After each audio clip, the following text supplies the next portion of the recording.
surviving in a death camp. That story, the details, how that happened, that story is told in an international bestseller called Out of the Depths that Rabbi Lau wrote. So you can say, after such a difference, maybe time arrived already to open a new chapter. Let's forget about the past. Let's forgive about what happened. Let's open a new era.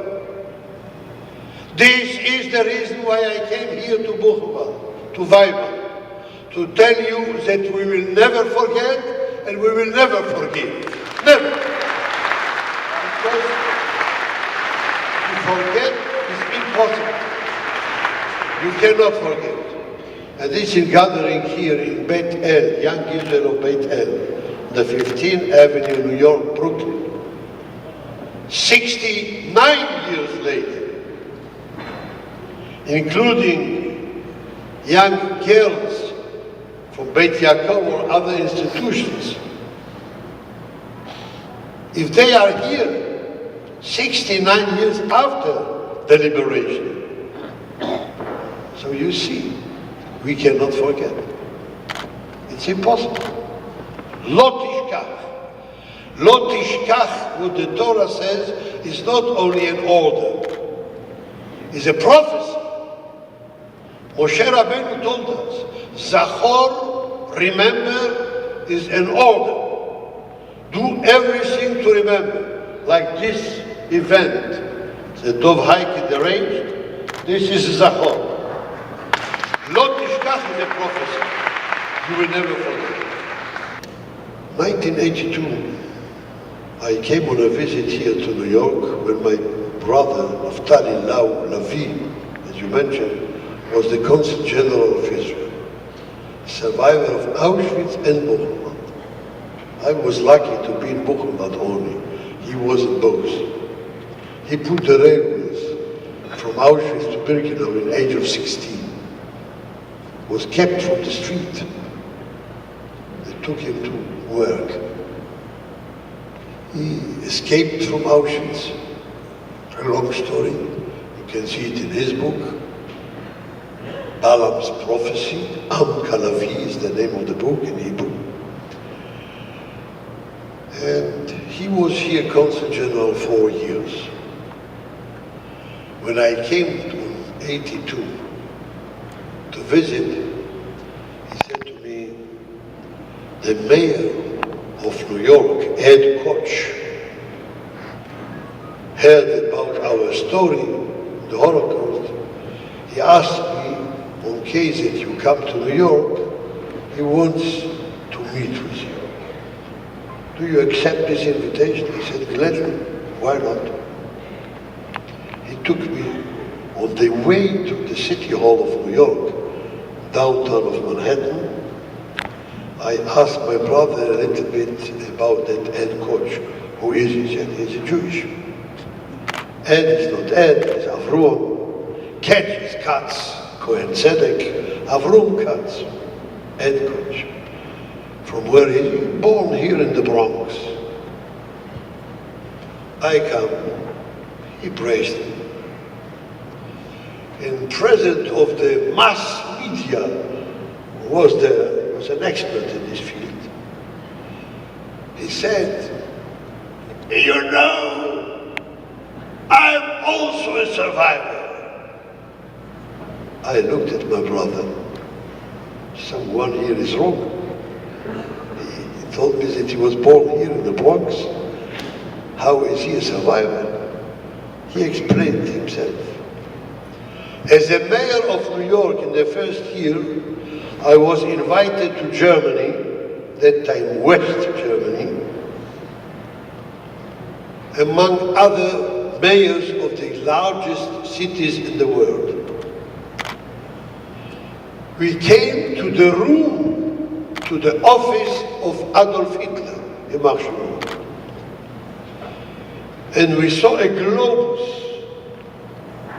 Charlie Chaplin made of it an old film about that globus. The Small Dictator is the name of the film. On the globus of Hitler were many, many numbers, black ink, a beautiful colored globus, numbers. Almost every country was a number. We asked the guide, what are these numbers? You have it today.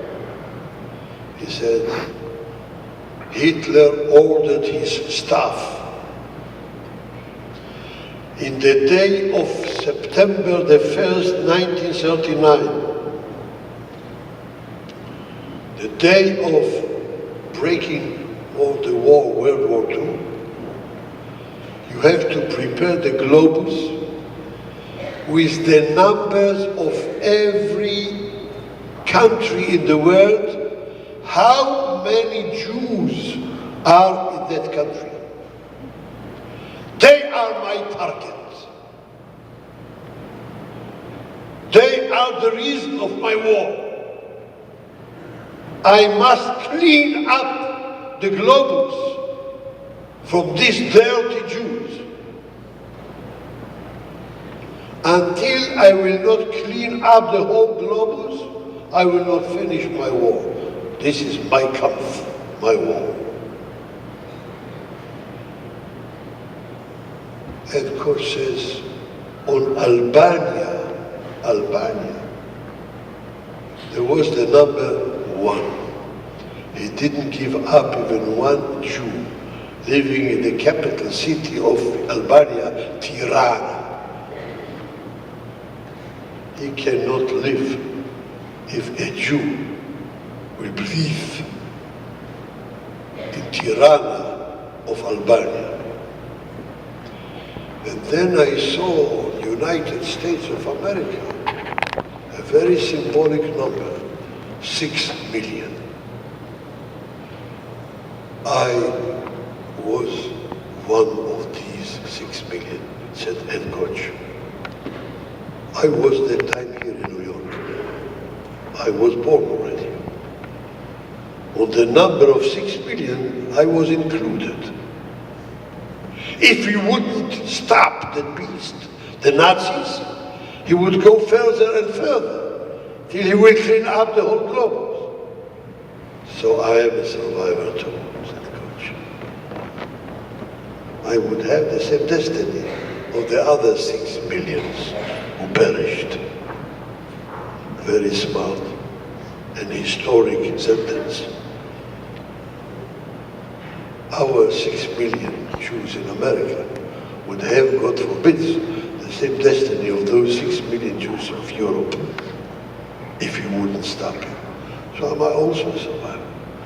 These young heroes you see here now in gathered, they are also survivors.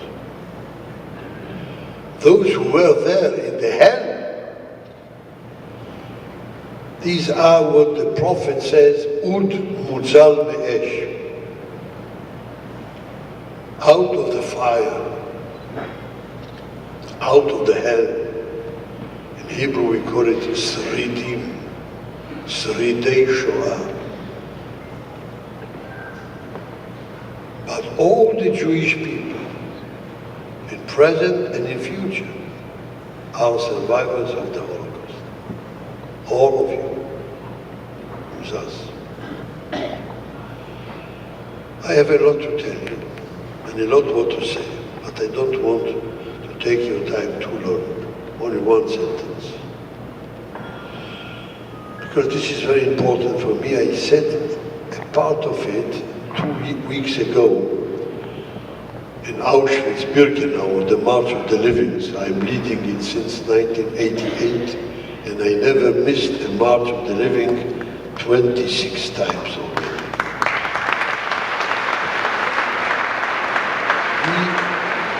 We say in our prayer, Avinu Malkeinu, our Father, our King. Aseh leman, do for the sake of Ba'ei Ba'esh Uvamayim al Kiddush Milah. Those who are ready to give their lives, to sacrifice themselves in fire and in water. Sanctificate your name. My father-in-law was the chief rabbi of Tel Aviv, Rabbi Yisroel Meir Lau. He said to me once, why speak the prayer about ba'esh uvamayim? Fire and water were not the most popular ways to liquidate the Jewish people. How many of you know about water? Among the 6 million, water, a minority. Even fire, minority. There were. In Vabne and other cities, all the Jews of the city were gathered in the shul, the synagogue. Synagogue was made of wood, and they burned the shul with the Jews inside. Many shtetl, Sloinska Vola, other states, other PNs there, cities. But this was not the majority. Why don't you mention Macherev, the sword, the war, Ra'av, starvation, freezing, diseases, beatings to death, buried alive, Esh Umayim. Why these two? Rav Frankel said, Esh Umayim, pay attention. There is a very special difference between one who died in fire to the one who died in water. The one who died in fire, nothing is left but ashes. No one organ, no one bone, no one part of the body. Burned in the flames, you have only ash. In some wind, gone with the wind, even the ash is not remained. Majdanek, you have the ash yet, because it's the whole mountain of ashes today. But in water is just the contrary. The whole body is there. All the hair, all the nails, all the organs. Someone who died by sinking in the water, but no spirit, no life, no vitality, a dead corpse. Rav Frankel said, all the 6 million victims of the Holocaust belong to the first group, Ba'esh, all kinds of fire. Starvation, beaten, frozen, diseases, all kinds of fire, nothing remains. You don't have a grave, there is no stone, there is no a date, there is no a place. Brutality, 6 million Ba'esh. Then there are more than 6 million victims. Those who died like in water. What means? The body is here. They make their living. They became even wealthy sometimes. They built families. They made a career. They are self-made men. But Ruach Ein Bahem. They lost the spirit. They lost their soul. They go, they walk, they eat, they sleep, they wake up, but with no vitality, because they lost the faith, they lost the tradition, they lost the Jewish heritage, they lost the spirit of the Jewish people.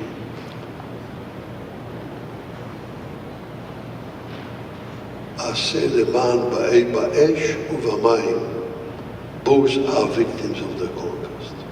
Both sects.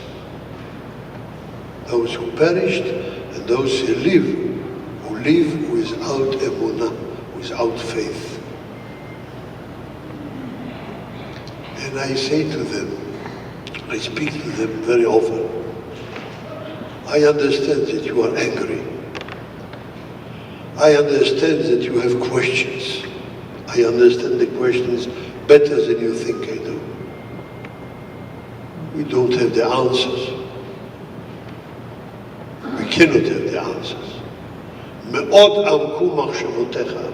Your thoughts, Lord Almighty, your decisions, Rebbeinu Shalom, are ununderstood for me. That's what Eov heard from the Lord.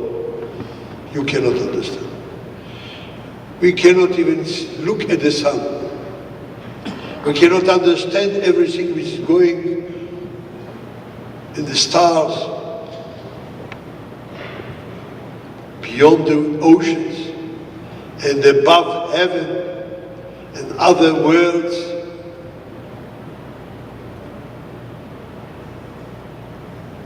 Of course, we cannot understand your thoughts, your behavior, your decisions.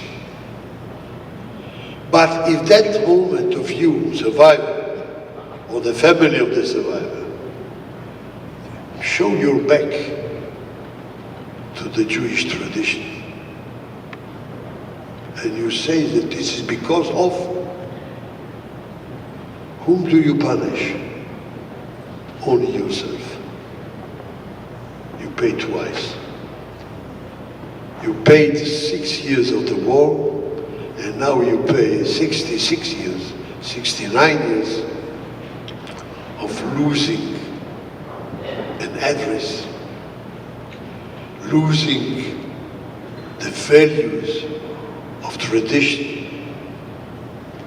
Remebrance will not run bankruptcy if you will not put that film every morning, but you lose. If you will not observe the Shabbos and Yom Tov, it's not his lose, it's yours. Whom do you punish? Only yourself. And one thing more. How many times, ask my friends here, did you hear in the train stations, when they took the parents of one of them, a new state in the street, or when they were pushed into the chambers, and you, after a selection, stayed outside? How many times did you hear the screamings of our parents? Moishe, gedenk an du bist a Yid. Remember that you are Jewish. I think every one of us heard it at least once.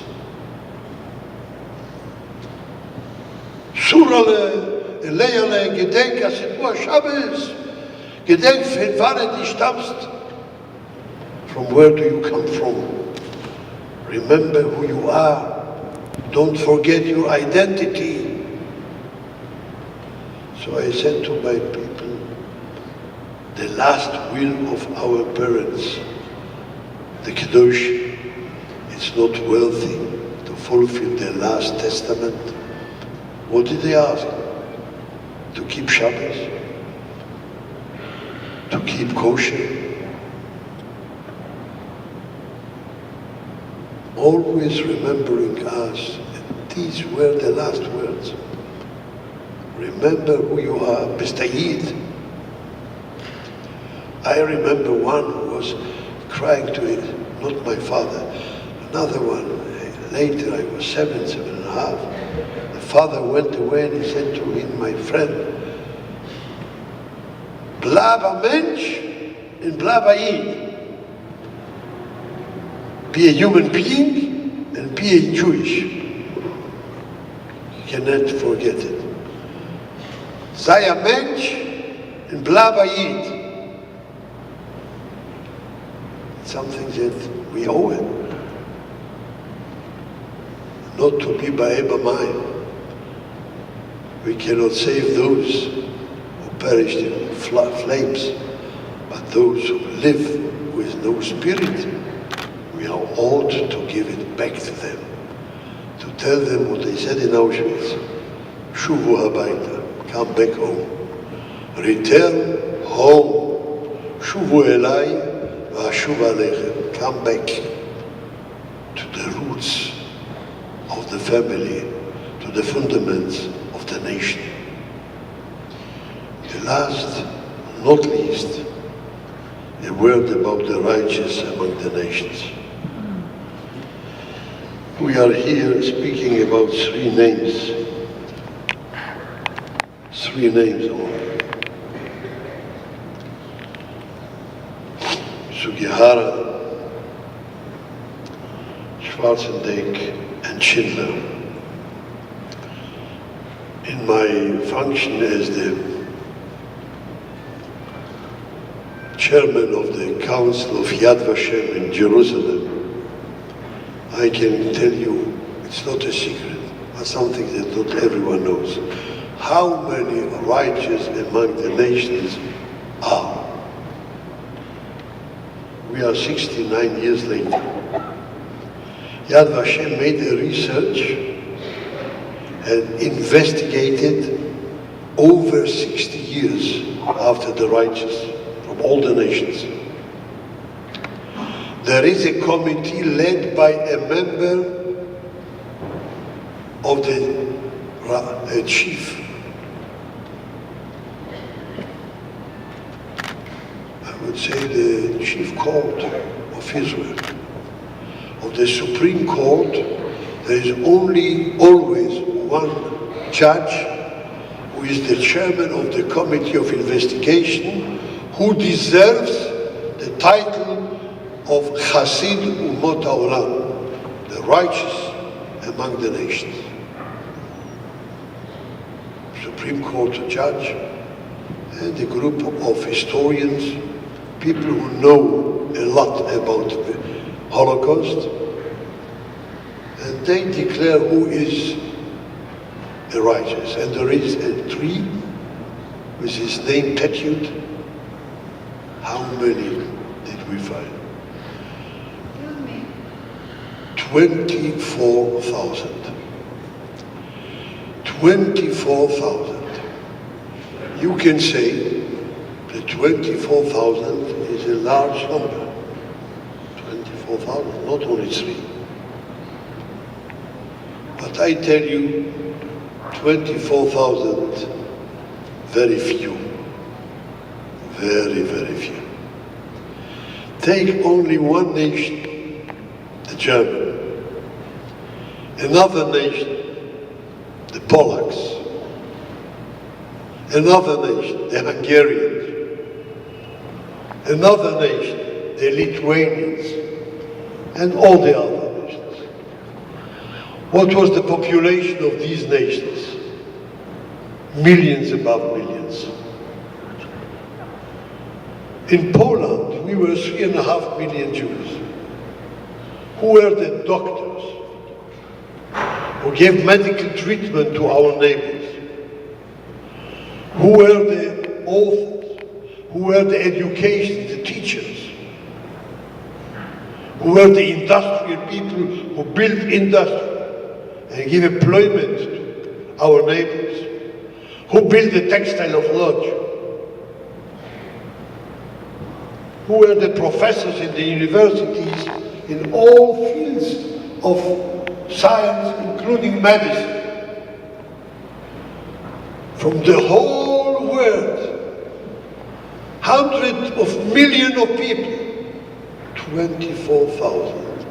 And all the other families, you heard from Mr. Hikind say there were 6,000. Mr. Sugihara gave 2,139 pieces. By the way, my name is on the last page, the last minute, 10 minutes before you close down. I have a copy of that. So you can imagine the miracle that happened to me alone. So on behalf of 2,139 pieces, which represent today over 100,000 people alive, perhaps 200,000. They can't all be here, but I represent them to say thank you. Dom Arigato. Thank you.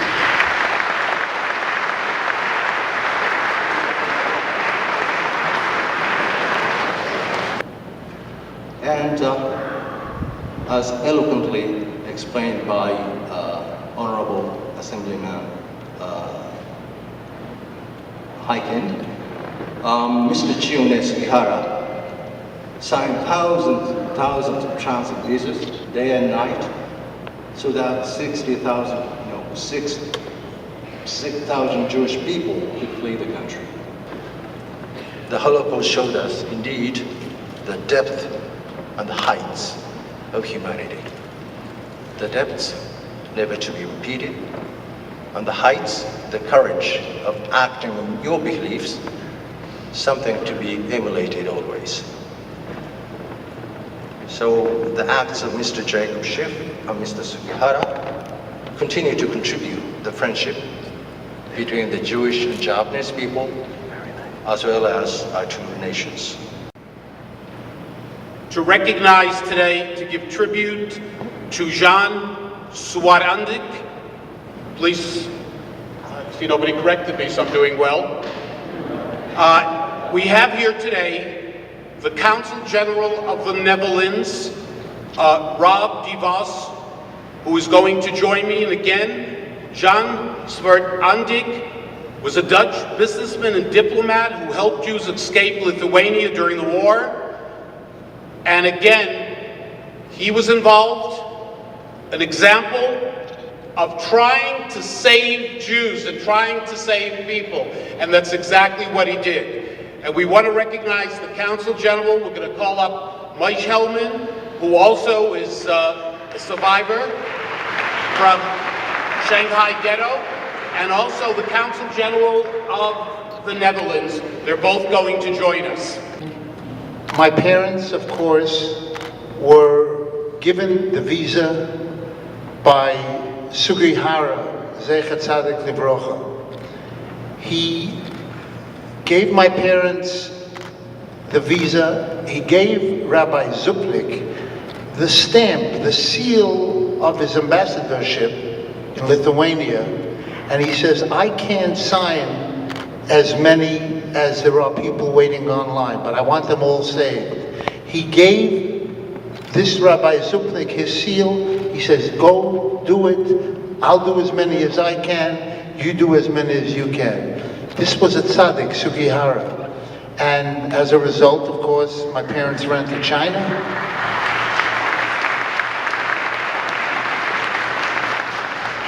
And I was born in China. I came here when I was 3.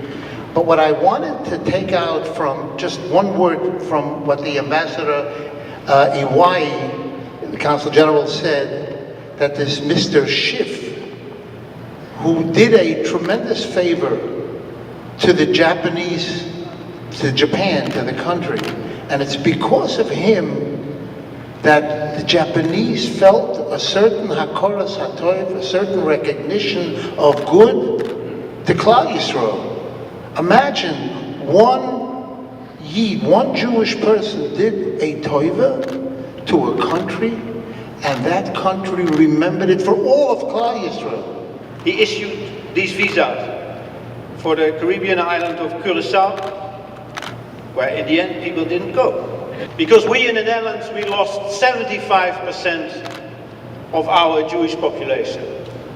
75%. The heart and soul of a city like Amsterdam was taken out.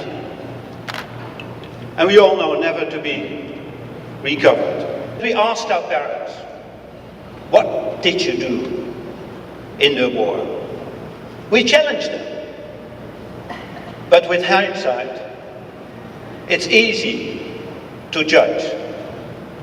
I believe it's far more important to commemorate, to tell the story, what has happened, because we can draw lessons.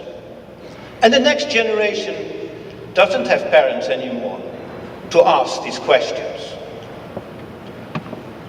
So this beautiful event is a stimulant for all of us to commemorate and ask teachers, politicians, scholars, all of us to continue commemorating the Holocaust. And then we have somebody a little different. someone by the name of Oskar Schindler, who is, in fact, last night I was going through, you can see there are 30 or 40 or 50 names on a page. This is a list of the actual people, the Jews that were saved by Oskar Schindler. And he was not a diplomat at all. In fact, he was friendly with the Nazis. And he was a fun-loving guy having a good time. But something in his heart was touched. And in the end, he played such an important role in saving thousands of people. And there are people in this audience here, going back, who because of Oskar Schindler, they are alive, and of course the generations that come afterwards.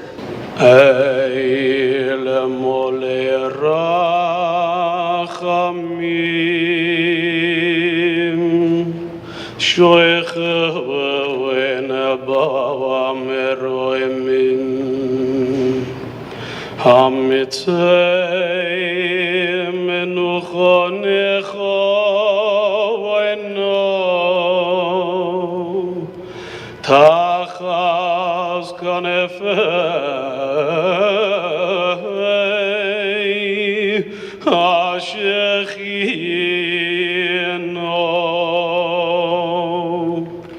b'mahalo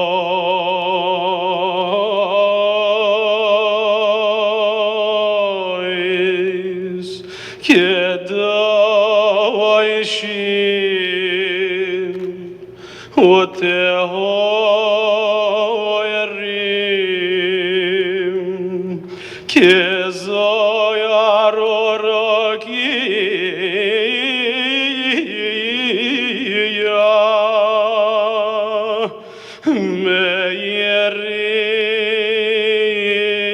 meirim umazehirim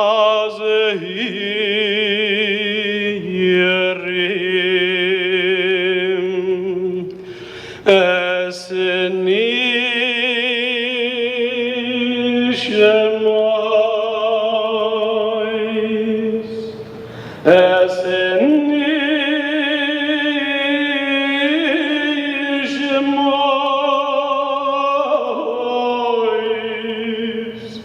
acheinu bnei Yisroel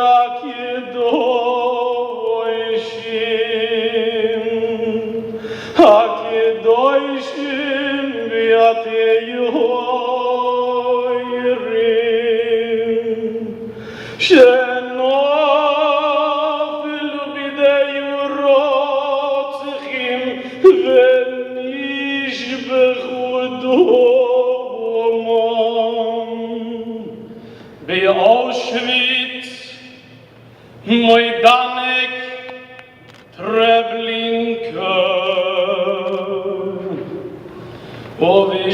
Ovishare Machinois Hashemad B'Europo Shenerigu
ויסתירם בסייסר כנפיו ליואל עמים ויצרור החיים אסני שמוסם אדינוי ונחלוסם ויונוחו בשלום על משכבם